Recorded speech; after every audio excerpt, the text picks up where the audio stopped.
Hai guys, selamat datang di channel Indonesia Belajar. Dalam video kali ini, kami akan memberikan panduan untuk melakukan instalasi dan juga ulasan Ubuntu DDE atau DDE LTS 2004 Focal Fossa. DDE ini merupakan kependekan dari Deepin Desktop Environment. Yuk kita mulai sesi instalasi kita.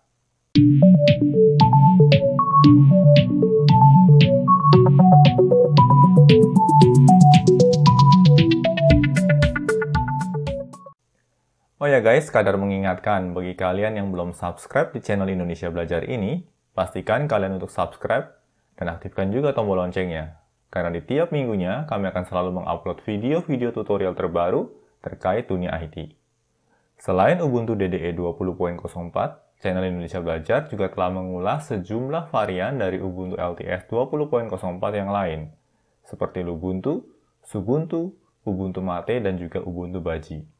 Jadi, pastikan kalian untuk stay tune terus di channel Indonesia Belajar ini. Oke guys, yuk kita mulai sesi instalasi Ubuntu DDE LTS 20.04 Focal Fossa. Nah, di sini kami baru saja melakukan proses boot up terhadap installation mediumnya, dan kita langsung dihadapkan pada tampilan semacam ini. Ya, nah di sini ini ciri khas dari Deepin Desktop Environment sebenarnya, di mana kita bisa memilih dua mode. Nah, ada yang namanya Effect Mode dan juga ada yang namanya Normal Mode. Effect Mode have a delicate experience. Normal Mode enjoy the fast performance. Nah, di sini berarti kalau Effect Mode itu berarti ada efek-efek yang khusus ya. Bisa jadi kaitannya nanti dengan animasi. Sedangkan Normal Mode ini orientasinya pada kecepatan performa. Nah, untuk kita kali ini, karena kita mau melihat kapabilitas dari Deepin Desktop Environment yang penuh ya, makanya di sini kita akan coba pilih yang Effect Mode saja. Nah, di sini kita sudah memasuki live mediumnya ya, ada tampilan defaultnya semacam ini. Nanti kita akan ulas lebih lanjut mengenai Deepin Desktop Environment ini selepas sesi instalasi. Di sini kita pertama-tama langsung memulai sesi instalasinya saja terlebih dahulu dengan menekan atau mendouble klik tombol install yang ada di kiri atas di sini.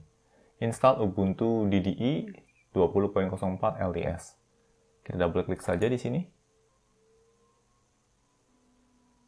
Nah, karena koneksi internetnya sudah berjalan ya dan terdeteksi bahwa posisi kami di sini di Indonesia, maka secara otomatis pilihan bahasanya juga dialihkan ke bahasa Indonesia. Tapi di sini kami akan kembalikan saja ke bahasa defaultnya, yaitu bahasa Inggris ya. Dalam hal ini adalah American English. Kalau kita perhatikan di sini, installer yang digunakan oleh Ubuntu DDE adalah Calamaris dan bukannya Ubiquiti yang digunakan oleh Ubuntu dan juga sebagian besar dari varian Ubuntu. Bisa kita lihat di sini ya, Calamaris versi 3.2.20. Oke, kita close saja. Berikutnya kita akan lanjutkan proses instalasinya dengan menekan tombol next di sini. Di sini kita dihadapkan pada pemilihan time zone atau zona waktu. Ya, secara default sudah diarahkan ke zona waktu Jakarta. Kita next saja di sini. Berikutnya terkait dengan pemilihan keyboard layout, ya di sini juga kita akan gunakan yang default saja, yaitu English US default. Lalu kita pilih next di sini. Selanjutnya adalah terkait dengan partisi. Nah, di sini karena kami ingin menginstal Ubuntu DDE atau Ubuntu DDE sebagai satu-satunya operating system di hard drive kami, maka kami akan pilih pilihan yang pertama, yaitu Erase Disk. Pilihan ini akan menghapus seluruh isi hard drive dan akan menginstal Ubuntu DDE sebagai satu-satunya sistem operasi. Kita lanjutkan dengan menekan tombol next di sini. Berikutnya adalah menu untuk mendaftarkan user. Oke, di sini kita akan daftarkan user kita adalah Indonesia Belajar. Lalu username-nya adalah Belajar IDN. Selanjutnya, password kami akan sertakan password rahasia kami di sini.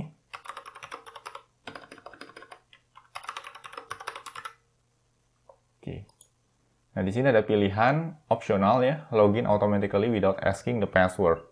Nah, pilihan ini sebaiknya tidak dipilih ya, karena pilihan ini diaktifkan berarti proses login akan dilalui tanpa meminta password ya, dan kami tidak merekomendasikan itu karena less secure atau kurang aman.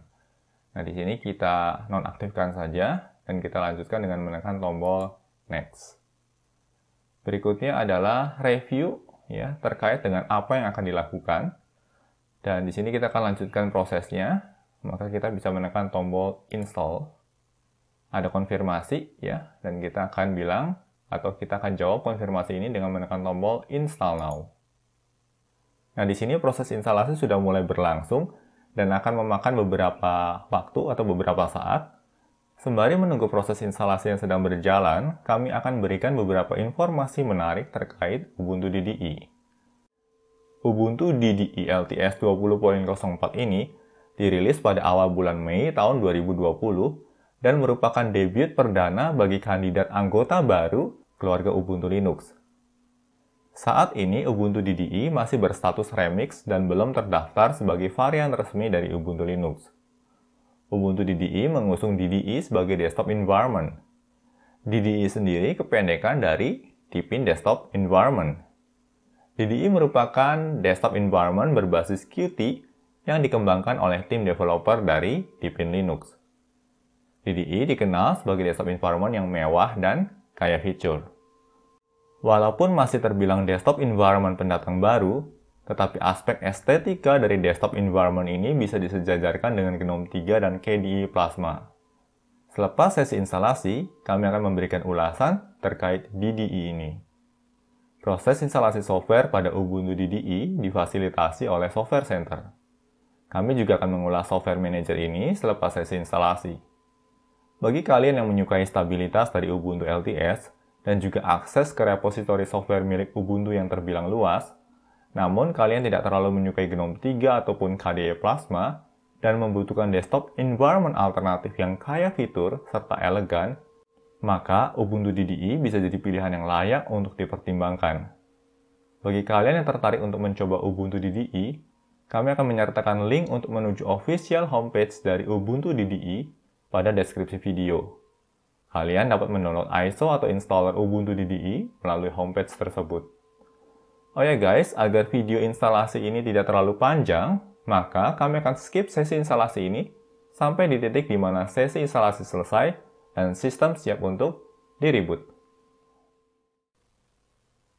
Nah, sampai di titik ini berarti proses instalasi baru saja selesai dan sistem siap untuk di-reboot atau di-restart. All done, Ubuntu DDI has been installed on your computer. Ya, artinya Ubuntu DDI sudah terinstall di komputer kita. Di sini kita bisa melanjutkan proses restart atau rebooting sistem dengan menekan tombol done yang ada di sini. Lalu akan muncul tampilan layar semacam ini yang mengingatkan kita untuk mengeluarkan media instalasi dari komputer kita. Kalau kita melakukan proses instalasinya dengan menggunakan bootable USB, maka bootable USB-nya kita lepas dulu dari komputer kita. Lalu selanjutnya kita bisa melanjutkan proses rebooting dengan menekan tombol Enter.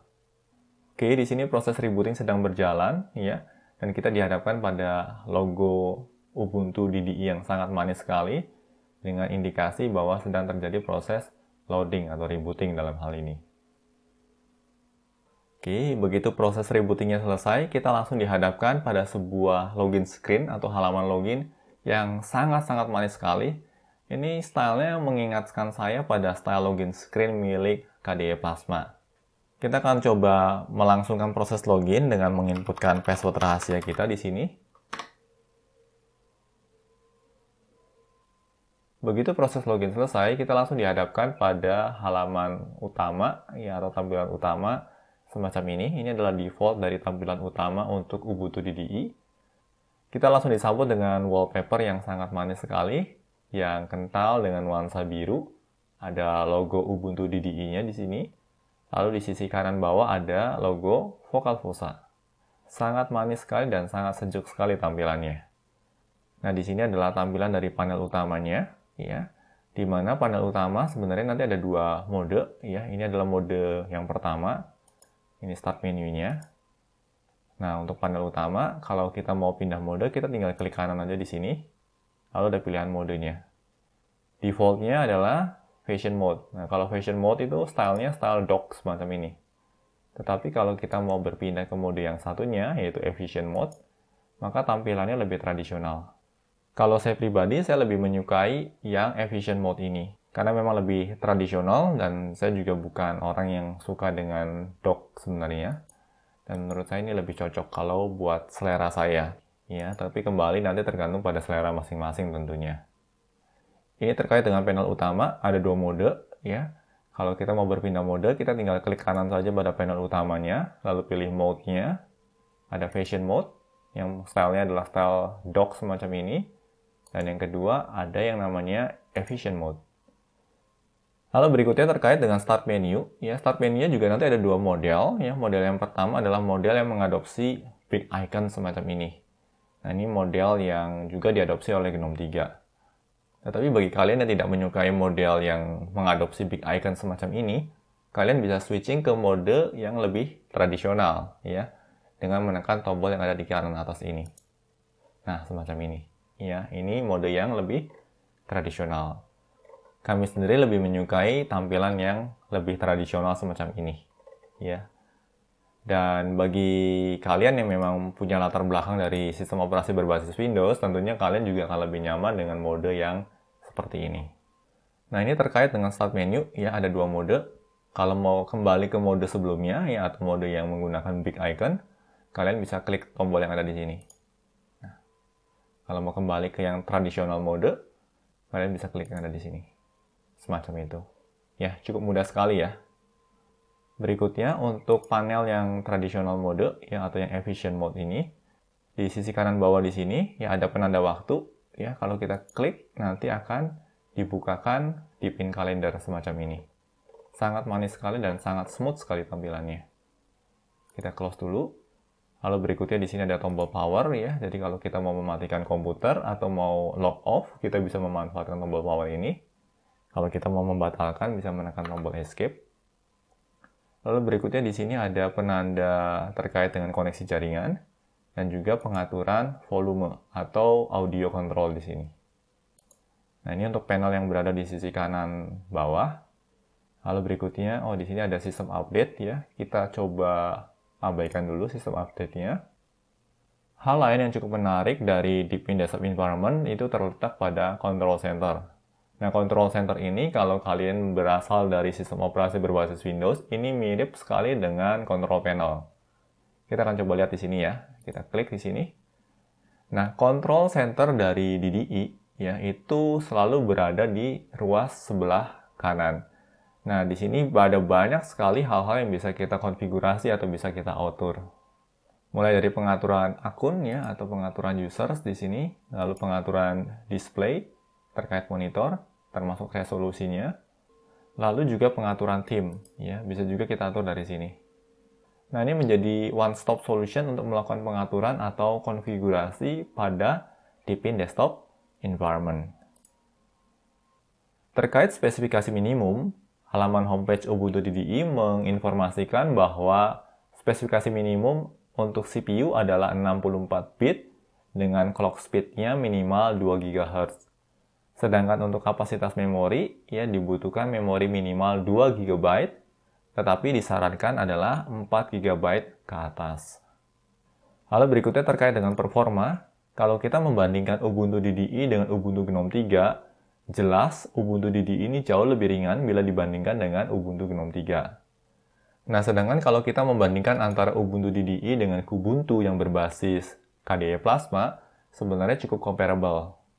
Oleh karenanya, Ubuntu DDI ini bisa menjadi alternatif yang baik dan cocok sekali bagi kalian yang memang memiliki komputer dengan spesifikasi yang lumayan, tetapi kalian sudah bosan dan jenuh dengan GNOME 3 dan juga tidak tertarik untuk beralih ke KDE Plasma. Karena ketiga desktop environment ini, yang GNOME 3, KDE Plasma, dan juga Ubuntu DDI merupakan desktop environment yang full feature ya, atau yang kaya dengan fitur dan juga memampukan kita untuk melakukan banyak sekali kustomisasi. Berikutnya di sini kita akan coba ganti wallpaper-nya ya. Kita bisa klik kanan di sini, lalu kita tinggal pilih saja pilihan wallpaper and screensaver. Sangat menarik sekali karena default wallpaper yang diusung oleh Ubuntu DDI ini banyak dan menawan. Nah, kita bisa lihat di sini beberapa wallpaper yang diusung sangat cantik sekali. Nah, ini. Wow ya. Ini termasuk favorit kami ya. Kita akan gunakan yang ini saja. Sangat-sangat menawan sekali. Selanjutnya kita akan coba review default web browser yang diusung oleh Ubuntu DDI ini. Kita lihat di bagian internet ya.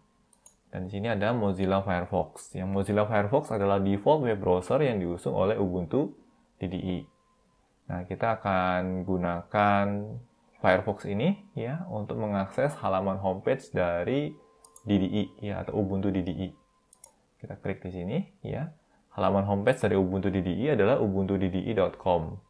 Dan melalui halaman homepage ini kalian bisa mendownload ISO ataupun installer dari Ubuntu DDI. Nggak perlu khawatir karena kami juga akan menyertakan halaman homepage ini ya, atau URL dari halaman homepage ini pada deskripsi video. Jadi kalian bisa mengakses linknya pada deskripsi video. Nah, di sini kita juga akan gunakan Firefox ini untuk mengakses channel YouTube Indonesia Belajar. youtube.com/Indonesia Belajar Komputer. Nah, ini adalah halaman homepage dari channel YouTube Indonesia Belajar. Nah, di sini kembali mengingatkan bagi kalian yang belum subscribe di channel YouTube Indonesia Belajar ini, pastikan kalian untuk subscribe dan aktifkan juga tombol loncengnya. Karena di tiap minggunya kami selalu mengupload video-video tutorial terbaru terkait dengan dunia IT. Jadi pastikan kalian tidak tertinggal dari video-video update yang kami upload melalui channel YouTube Indonesia Belajar. Oke, di sini kita akan close dulu Mozilla Firefox-nya dan kita akan melanjutkan proses review kita. Hal lain yang mau kita review terkait dengan Ubuntu DDI adalah terminal. Terminal yang diusung oleh Ubuntu DDI adalah Deepin Terminal. Kita bisa lihat di sini, ya kita pilih bagian About. Bisa kita lihat di sini ya, Deepin Terminal. Nah, Deepin Terminal ini termasuk terminal yang cukup spesial, termasuk unik ya, dan dia termasuk terminal yang kaya dengan fitur. Kita akan coba lihat di sini ya, ls-l. Deepin Terminal sudah memiliki fitur built-in untuk melakukan screen splitting. Ya, contohnya di sini kita tinggal klik kanan saja. Ya, kalau kita mau split menjadi dua bagian secara vertikal di sini, kita tinggal klik kanan, lalu kita tinggal pilih vertical split. Nah, seperti ini. Ya, kalau kita mau split yang di sebelah kanan menjadi dua secara horizontal, kita tinggal klik kanan saja, lalu kita tinggal pilih horizontal split. Nah, fasilitas seperti ini tentunya mengingatkan kita pada dua terminal emulator yang lain yang juga punya fitur serupa, yaitu Terminator dan juga Tilix. Ya. Nah, di sini pun screen splitnya bisa kita atur ukurannya, ya. Bisa kita geser-geser di sini. Nah, seperti ini. Nah, fasilitas screen splitting ini tentunya sangat membantu sekali, terutama sekali bagi kalian yang memang butuh untuk bekerja dengan screen splitting, tetapi kalian kesulitan untuk mengadopsi Tmax. Jadi ini seperti bekerja dengan menggunakan Tmax, seolah-olah ya bekerja dengan menggunakan Tmax, tetapi tidak perlu mempelajari beberapa komen-komen yang dimiliki oleh Tmax. Selanjutnya kita akan coba lihat ya, kernel Linux versi berapa sih yang diusung oleh Ubuntu DDI ini. Kita akan panggil command uname -sr. Di sini bisa kita lihat ya, kernel Linux yang diusung adalah kernel Linux 5.4. Selanjutnya kita akan coba lihat juga LSB release-nya, LSB release -e di sini. Bisa kita lihat ya, distributor ID-nya dan description-nya adalah Ubuntu 20.04 LTS dengan code name atau kode rilis adalah Vocal ya. Dalam hal ini adalah Vocal Fossa. Selain fasilitas screen splitting, Deepin Terminal juga memiliki fasilitas tabbing ya. Jadi bisa ada tab, juga bisa ada screen splitting. Sangat menarik sekali dan sangat menawan sekali. Deepin Terminal sendiri menjadi salah satu terminal yang cukup banyak diminati oleh para pengguna Linux ya. Jadi kalau kalian mulai jatuh hati dengan Deepin Terminal itu wajar-wajar saja. Karena banyak juga pengguna-pengguna Linux yang lain yang mulai mengadopsi Deepin Terminal ini.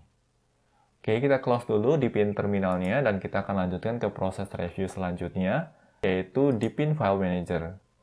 Nah, ini adalah file manager yang diusung oleh Deepin ya. Dan kalau kita lihat di sini tampilannya sangat manis sekali, sangat cantik dan sangat elegan sekali ya. Warnanya juga pemilihan ikonnya ini sangat-sangat menawan sekali. Kita bisa lihat di sini di bagian about ya. File manager adalah Deepin File Manager. Oke. Secara fungsionalitas dan juga penggunaan termasuk file manager yang menurut kami sangat mudah sekali untuk digunakan. Oke, berikutnya kita akan close dulu. Selanjutnya kita akan mereview software center yang diusung oleh Ubuntu DDI. Ya, kita lihat di sini software. Software center yang diusung oleh Ubuntu DDI adalah GNOME Software. Ya, ini merupakan software center yang sama yang juga diusung pada Ubuntu GNOME 3. Ya. Nah, bisa kita lihat di sini. Ya, di sini ada beberapa kategori software juga. Jadi kalau kita mau mencari software, kita bisa mencari berdasarkan kategori yang ada di sini. Misal kita mau menginstal Inkscape, ya, kita tinggal pilih Inkscape-nya saja. Lalu kita tinggal tekan tombol install yang ada di sini.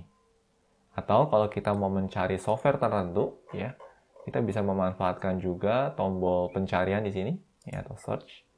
Misal di sini kita mau menginstal VLC, ya, kita tinggal cari saja VLC. Lalu muncul VLC di sini, kita tinggal pilih saja VLC-nya. Selanjutnya kita tinggal tekan tombol install untuk melanjutkan ke proses instalasi. Seperti pernah kami sampaikan sebelumnya dalam review kami untuk Ubuntu LTS 20.04, nampaknya di sini Ubuntu, ya, dan Canonical tentunya sebagai perusahaan yang berada di balik Ubuntu semakin agresif dalam mempromosikan Snapcraft. Oke, di sini kita close dulu. Nah, ini lebih kurang review yang bisa kami berikan terkait dengan Ubuntu DDI. Oh ya guys, ngomong-ngomong, apakah kalian pengguna Linux? Kalau iya, distro Linux apa nih yang sedang kalian gunakan saat ini?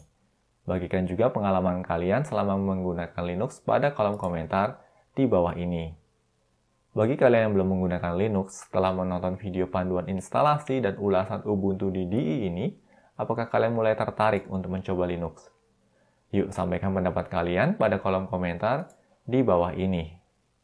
Demikian video panduan instalasi dan juga ulasan Ubuntu DDI 20.04 LTS dengan nama rilis VocalFossa. Semoga pembahasan dalam video ini dapat membantu kalian yang sedang mempertimbangkan untuk melakukan instalasi Ubuntu DDI. Bila mana ada pertanyaan ataupun masukan terkait materi yang dibahas dalam video ini, kalian juga dapat menyampaikannya melalui kolom komentar di bawah ini. Kami akan selalu berusaha untuk merespon setiap komentar yang kalian sampaikan. Oke guys, semoga video ini bermanfaat bagi kita semua. Jangan lupa untuk komen, like, share, dan subscribe, karena ini akan menjadi motivasi bagi kami untuk terus menghasilkan video-video tutorial berkualitas lainnya. Salam Indonesia Belajar, banyak belajar, biar bisa bantu banyak orang.